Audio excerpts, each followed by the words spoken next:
Hello, we're going to go over how to create or add a new user to Pulse. We're going to go first sign into Pulse as an admin, and we're going to go up here to our initials and go to settings.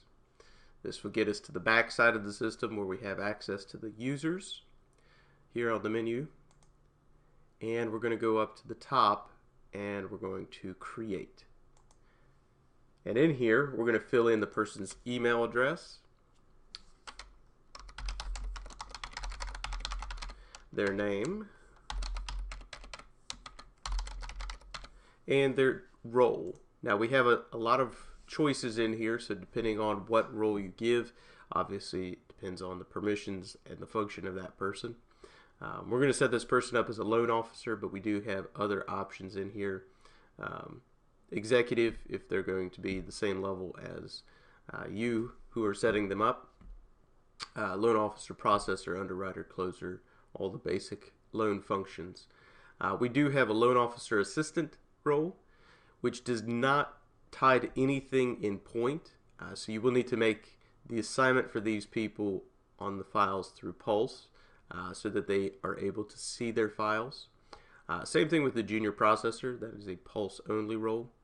And then we now have our newer read-only role, which allows that person to sign in and read only certain files.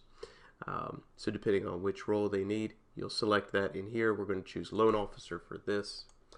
We'll put in our phone number. You do need to make sure to put it in the hyphens. Not going to do a phone or cell or fax, but if they do have that, go ahead and put that in. And then we're going to go over here to our group memberships. This is where we assign the branch or the grouping that they're part of. Most companies may not have more than just what we call a main branch, which is our normal setup. So in that case, you would choose main branch. If you do have a company that has other branch locations, you'll choose the one or multiple that person actually belongs to. If they don't belong to multiple, then just choose the one location, and they should have access to their files in that place then.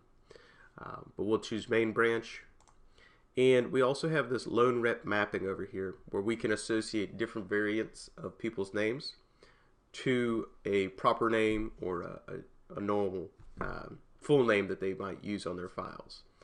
So if they haven't been consistent in their Point file naming under the originator box, we can associate additional versions. So it's always good to check over here with the add row and see if there's other versions of somebody's name, like Anita here. If this is our loan officer, we're going to tie both of those together because Anita L. Beal and Anita Louise Beal is the same person. And we want to make sure both files or all files with either of those names get assigned to this person. There may be other names in here, but you do only want to choose the ones that belong to this employee that we're setting up. The rest of them should be taken care of if those are current active users. So you won't need to worry about the extra ones that show up. Those could be from older files that are no longer active with a user that is currently in Pulse. Once we have all this information set up, we're going to hit save, and then this person will get an email from the Pulse system to confirm their account and be able to sign in.